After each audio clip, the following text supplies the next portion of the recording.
Next हमारे पास tumour आते हैं नॉन सेमिनोमस, ठीक है। नॉन सेमिनोमस जैसा कि पहले बताया 4 टाइप्स के हैं, एक embryonic, yolk sac, choriocarcinoma and then teratoma. First one by one करके हम इसको देखते हैं। पहले एम्ब्रियोनिक कार्सिनोमा, हम पहले इसका देख लेंगे कि ये रीजन कहाँ से हुआ है हमारे पास इसका। ये इमेच्योर, MATMATURE, ठीक है, प्रीमिटिव सेल्स हैं, ड्राइव करते हैं हमारे पास जो है वो कहाँ से, कंपोज हुआ है या फिर हमारे पास जो वो ड्राइव हुआ है इमेच्योर प्रीमिटिव हमारे पास जो सेल्स हैं वहाँ से, जो कि हमारे पास टेक पार्ट करते हैं द प्रोडक्शन ऑफ ग्लैंड के अंदर। अब इसके अंदर जैसे हमने पहले पढ़ा था कि जो सेमिनोमाज है उसके अंदर एरियाज थे जिनके अंदर हेमरेज या नेक्रोसिस नहीं थी।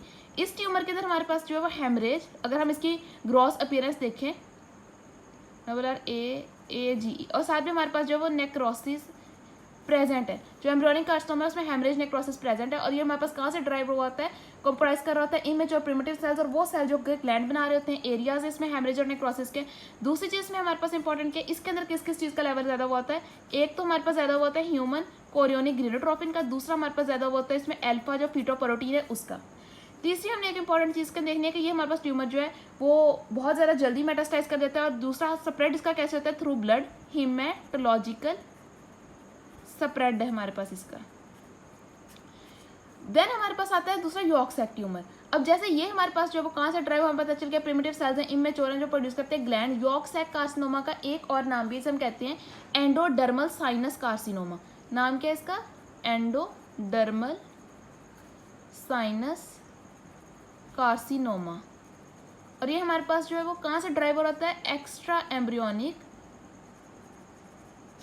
जो यॉर्क सैक सेल्स हैं, यॉर्क सैक जो सेल्स हैं, यॉर्क सैक सेल्स, वहाँ से हमारे पास जो ड्राइव हो रहा होगा, ठीक है। Endodermal sinus carcinoma, endodermal sinus carcinoma है हमारे पास, ठीक है। इसका एक जो यॉर्क सैक जो कार्सिनोमा है उसके सेकंड नेम, एंड देन हमारे पास कहाँ से ड्राइव हो रहा है, एक्स्ट्रा एम्ब्रियोनिक यॉर्क सैक जो सेल्स है वहाँ से ड्राइव हो रहा है।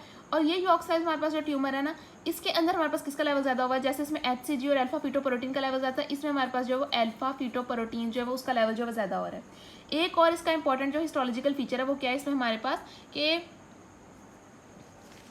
हाँ, शेलर डेवियल बॉडीज हमारे पास जो है प्रेजेंट होती हैं, SCHILL शेलर डेवियल DUVAL बॉडीज, ये हमारे पास प्रेजेंट है। इसका इंपॉर्टेंट जो है वो डायग्नोस्टिक फीचर है, क्लिनिकल पॉइंट ऑफ व्यू है, इसका इंपॉर्टेंट फीचर है कि इसमें हमारे पास जो है शेलर डेवियल बॉडीज जो है प्रेजेंट है। ये हमारे पास किस तरह की, ये ग्लोमेरुलाई लाइक जो है बॉडीज है, ग्लोमेरुलर लाइक बॉडीज है शेलर डेवियल बॉडीज, ठीक है। ये हमारे पास इसके अंदर प्रेजेंट होती हैं, हिस्टोलॉजिकल एग्जामिनेशन में ही हमारे पास नजर आएंगी।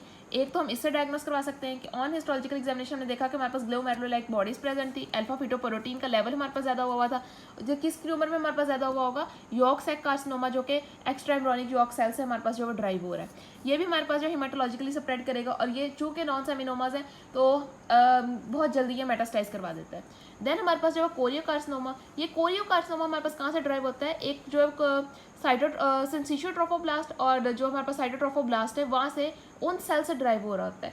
ये सेल्स बिल्कुल हमारे पास प्लेसेंटा की तरह के, लेकिन जैसे प्लेसेंटा के अंदर विलाय था इनके अंदर जो है वो नहीं है। ये कहाँ से ड्राइव होता है हमारे पास जो है साइटोट्रोफोब्लास्ट है, और साथ में जो सिंसिशियोट्रोफोब्लास्ट है वहाँ से, सिंसिशियोट्रोफोब्लास्ट PLAST, और जो साइटोट्रोफोब्लास्ट सेल्स हैं ये वहाँ से हमारे पास जो ड्राइव हो रहा होता है। और ये हमारे पास सबसे ज़्यादा मोस्ट जो अग्रेसिव ट्यूमर है ये वो है, और ये स्प्रेड भी हमारे पास जो हीमेटोलॉजिकली करेगा। ये तकरीबन सारे ट्यूमर जो ब्लड के थ्रू डायरेक्ट स्प्रेड कर जाते हैं, हमारे पास हीमेटोलॉजिकली स्प्रेड कर रहा था। और इसके अंदर हमारे पास किसका लेवल ज़्यादा हो रहा था, ह्यूमन जो कोरियोनिक ग्लिडोट्रोपिन है उसका लेवल ज़्यादा है। हमने एम्ब्रियोनिक कार्सिनोमा के अंदर ह्यूमन कोरियोनिक ग्लिडोट्रोपिन अल्फा फिटोप्रोटीन दोनों का ज़्यादा पड़ा। यॉर्क सैक के अंदर अल्फा फिटोप्रोटीन का लेवल ज़्यादा था, साथ में शेलर डेवियल बॉडीज जो ग्लोमेरुलर लाइक बॉडीज थी वो हिस्टोलॉजिकल एग्जामिनेशन में नजर आती हैं, ठीक है। इसके अंदर सिर्फ ह्यूमन को थोड़ा सही तरह लिख देते हैं, ह्यूमन कोरियोनिक ग्लिडोट्रोपिन का जो लेवल वो ज़्यादा हुआ होता है, सबसे ज़्यादा एग्रेसिवली स्प्रेड करता है, अर्ली रैपिडली स्प्रेड कर जाता है, हीमेटोलॉजिकली स्प्रेड होगा, साइटो और सिंसिशियोट्रोफोब्लास्ट से ड्राइव हो रहा होता है। लेकिन इनका ये वो बिल्कुल प्लेसेंटा लाइक हमारे पास जो है वो सेल्स हैं, लेकिन इनके अंदर जो विलाय नहीं है जैसे कि प्लेसेंटा के अंदर विलाय जो है प्रेजेंट होते हैं। नेक्स्ट आ जाता है हमारे पास जो वो टेराटोमा। टेराटोमा हमारे पास किससे ड्राइव होता है, टेराटोमा हमारे पास ड्राइव हो रहा होता है मेच्योर जो फीटल सेल्स हैं, मेच्योर जो फीटल सेल्स हैं वो ड्राइव हो रहा, उनसे हमारे पास जब ड्राइव होता है कंपोज हुआ होता है, और ये सेल्स हमारे पास जब ड्राइव हुए होते हैं 2 से 3 जो हमारे पास लेयर्स है ना जर्म सेल्स की लेयर, जर्म सेल लेयर्स, यानी एक्टो भी, मीजो भी, एंडो भी, इसमें हमारे पास जो जर्म सेल तीनों लेयर्स होंगी, और ये मैच्योर जो फीटल सेल्स हैं वहाँ से ड्राइव हो रहा होगा, तीनों जर्म सेल्स के अंदर लेयर होंगी, एक्टो, मीजो, एंडोडर्म, तीनों जो है हमारे पास। और इसके अंदर अगेन अल्फा फीटोप्रोटीन और ह्यूमन कोरियोनिक गिनेटोट्रोफिन दोनों का लेवल जो हमारे पास ज़्यादा हो रहा होगा। हमने आराम से सबके लेवल देख लेने हैं कि एम्ब्रियोनिक कार्सिनोमा में दोनों का लेवल ज़्यादा हो रहा है, यॉर्क सैक में अल्फा फीटोप्रोटीन है, कोरियोकार्सिनोमा के अंदर ह्यूमन कोरियोनिक गिनेटोट्रोफिन है, और टेराटोमा के अंदर अगेन जो है दोनों का लेवल ज़्यादा है, और इसमें हमारे पास मेनली ग्लोमेरुलर लाइक बॉडीज़ हैं, साइटोट्रोफोब्लास्ट एंड सिशोट्रोफोब्लास्ट से ये ड्राइव हो रहा है। और मोस्ट इंपॉर्टेंट देख लेना है कि यॉर्क सैक ट्यूमर जो है extra embryonic yolk sac cells से जो है वो ड्राइव हो रहा है। इन सब में हम लोग क्या करवाते हैं, मोस्टली हम रेडियोथेरेपी भी करवा रहे होते हैं। अगर हमारे पास ट्यूमर जो है वो नहीं सही हुआ तो हम ट्यूमर की एक्सीजन जो है वो भी करवा रहे होते हैं, मतलब सर्जिकल ट्रीटमेंट की तरफ ही हम जाते हैं। अब नेक्स्ट जो हम देखेंगे वो हम देखेंगे जो हमारे पास नॉन जर्म सेल ट्यूमर्स हैं वो